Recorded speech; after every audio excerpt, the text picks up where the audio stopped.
Good morning. It is Friday, May 29th. And uh, with all the news that's happening, especially in Minneapolis, that's what I've been thinking about most. It's made me think about, just before the pandemic, this all started, First Lutheran was studying from a book called Waking Up White. And one of the things I learned most about my white privilege is that it is my privilege that I don't have to oftentimes think about issues around racism. It's not something that pervades most of my days or anything close to a majority of my time, or it's not a thing for me. I'm a white male. I have so few grievances that have to do with my gender, my skin color. And as I made a list of all the different privileges I enjoy, there's a lot.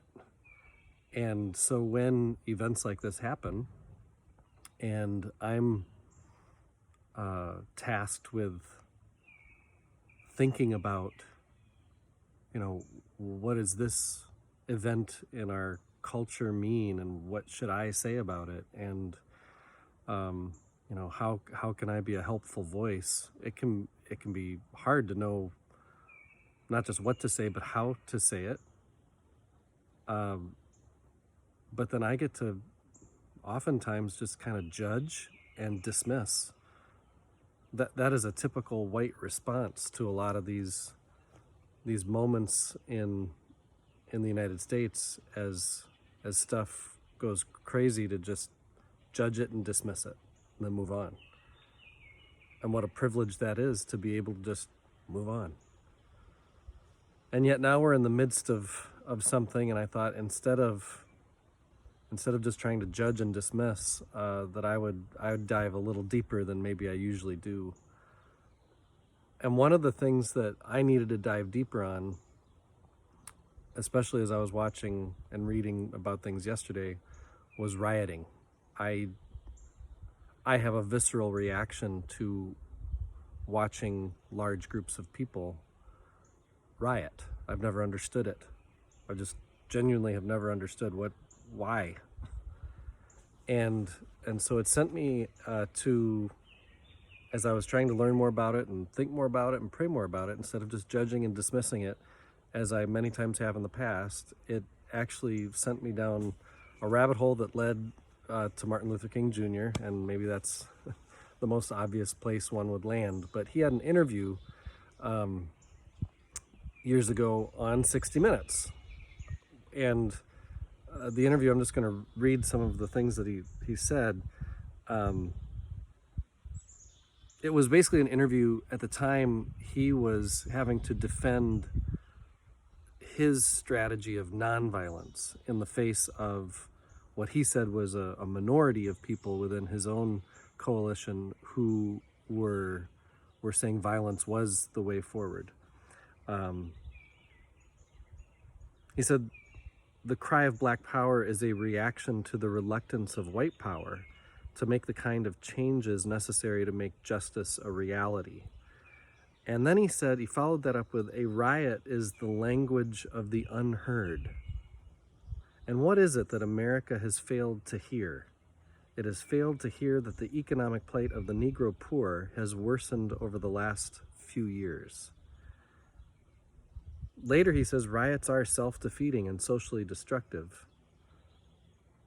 But putting riots in with that explanation, that it's the language of the unheard, and the reason they're unheard is because white America fails to hear what their economic plight, and not just economic, but so many things are difficult. And so the interview ends with, "It'll depend on," because he was asked, "How long do you think these efforts, these nonviolent or violent protests, will need to go on?"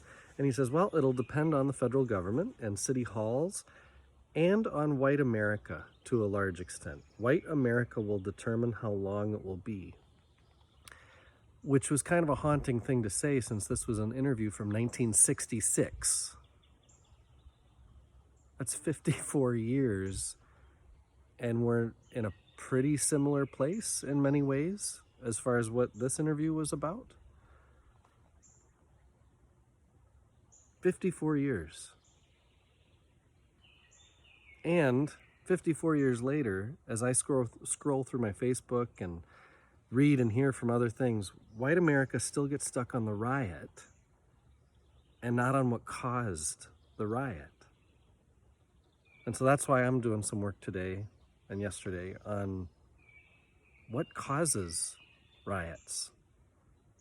And it's not just this 1 or 5 or 10 deaths. So that's, I guess, how I wanted to use my morning musing this morning, was to just throw out there that maybe we've got some homework to do, since I think almost all who tune in to this morning musing are part of white America. I want more of us to find out why the protests are happening, instead of dwelling on how bad rioting is. Like, that's obvious. It's even Martin Luther King says they're self-defeating and socially destructive, but let's go one step beyond that and try to figure out, so what's under this? So I pray this weekend that more of white America will scroll and read and pray about what's happening from the perspective of the marginalized, rather than do the easy thing that many of us have probably done many other times, which is judge, dismiss. Judge, dismiss.